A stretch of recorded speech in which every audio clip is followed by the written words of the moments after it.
KS. Sudhakaran മാധ്യമങ്ങളെ കാണുന്നു, മുൻ കെ.പി.സി.സി അധ്യക്ഷൻ. അക്രമം, ധൂർത്ത്, അഴിമതി, ഇതൊക്കെ കേരളത്തിലെ ജനങ്ങൾ മനസ്സിലേറ്റി നടക്കുന്ന ഒരുപാട് വിചാരങ്ങളാണ്.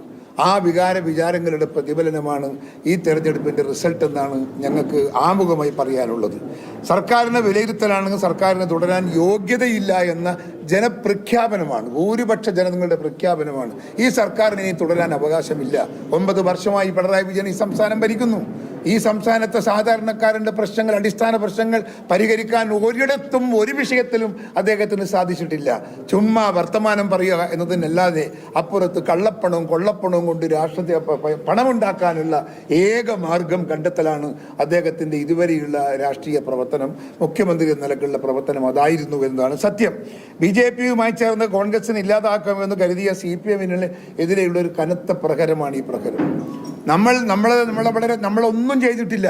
ഈ ഐക്യജനാധിപത്യ മുന്നണി നമ്മൾ ചെയ്യേണ്ടുന്ന രാഷ്ട്രീയ പ്രവർത്തനം, ജനങ്ങളോടുള്ള കടപ്പാടും ബാധ്യതകളും ഒക്കെ നിറവേറ്റുന്ന ഉത്തരവാദിത്വമൊക്കെ ഞങ്ങൾ കാലാകാലമായി ചെയ്യുന്ന പ്രവർത്തനങ്ങളാണ്.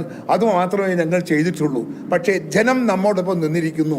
അതിന് അടിസ്ഥാന കാരണം പിണറായി വിജയൻ്റെ ഇടതുപക്ഷവും ഒന്ന് പുനരാലോചിക്കണം എന്നാണ് എനിക്ക് ആമുഖമായി പറയാനുള്ളത്.